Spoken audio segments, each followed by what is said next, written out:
So if you move on to the next one there, so please, Deirdre. um, so the approach that I've taken to try and address the question that Deirdre posed to us is informed by two factors. One is that I'm predominantly a visual type of learner, so I need to draw diagrams and shapes to represent what it is I'm trying to get my head around. And secondly, because in GMIT Letter Frac we're largely concerned with furniture making and design, the three-legged stool analogy seems to come in very handy. So here's the three legs of my stool, and it explains my approach here in trying to address the question. So the slide here is essentially the three things that I reviewed. I looked at, reviewed the claim standards. I went back again to look at the brief that I actually wrote up for my third years. And I also wanted to look at our own program learning outcomes and the module learning outcomes in which the Ubuntu project is located this year. And I'm interested that Melanie was speaking about the implicit and explicit. I definitely focused on the explicit kind of reference to global citizenship education in the CAME standards. So if you move on to the next one, please, Deirdre. So again, I know there's a lot of text here now, but this is my kind of crack at highlighting and extracting out the global citizenship education learning outcomes that are featured in section 2 of the CAME document. And I've selected those particular learning outcomes because I feel they are most closely aligned with the global citizenship education. And I've also kind of highlighted for myself really keywords and phrases that I think are particularly important to focus on. So if you go on to the next one, please, Deirdre. This next slide then is the same process again. So this is the third year that I've asked students to, on school placement, to deliver at least one development education lesson during their placement. And I know their opportunity to deliver those lessons is definitely compromised by the COVID-19 lockdown.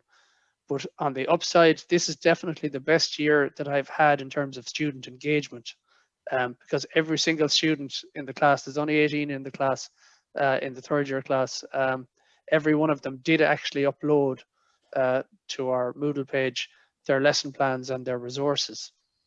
And I think what really helped set the scene when I launched the project with them this year was that I had really great inputs from Hugh Bergen, who was mentioned earlier on, Hugh Bergen from Self-Help Africa, and from my own colleague, Dermot O'Donovan, who's at the meeting today. And he's completing his PhD, almost, as far as I know, almost complete, on education for sustainable development. So the two inputs there really kind of set the scene and engaged the students with a development education stroke global citizenship education. So if you move on to the next one, please, Deirdre. So again, this is, I'm just going through my process here of, again, this is the third leg of the stool, looking at their program learning outcomes.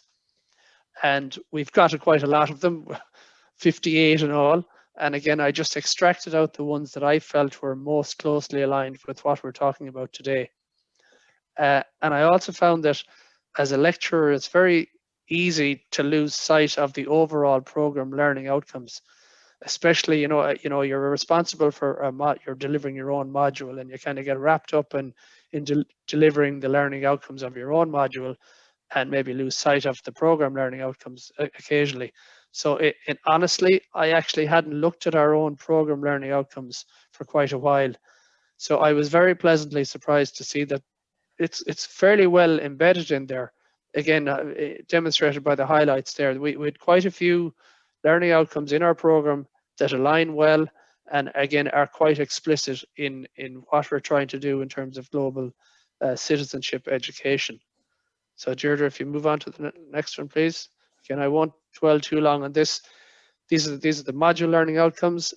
Now, I use this particular module because it's the one where I have most scope to include and embed Ubuntu projects, because a large focus of this module that I teach is that it allows our third year students to prepare their resources for school placement. And while there aren't explicit links in these module learning outcomes, there is a reference to creativity, which we spoke about earlier, but I also see GCE as analogous to health and safety in workshop practice for our students, in that it's not just some separate thing, it's ever present. It's there and it should inform everything they do in their practice. And if you move on to the last one, which is the kind of tries to pull the three legs of the stool back together again. And again, I see them as converging here in this kind of middle point. And so we're able to identify the explicit goals and learning outcomes in those three areas. And that convergence to me is evidence of, that there's shared core values, the centrality of reflective practice, that we're very much engaged in collaborative learning, and that we're very much about nurturing agency, our own agency and the agency that students themselves have, and our student teachers and their pupils in turn, nurturing agency in them. So all of that, I think, is evidenced in the student lesson plans and resources. And I've picked out 6 of them out of the 18 that were uploaded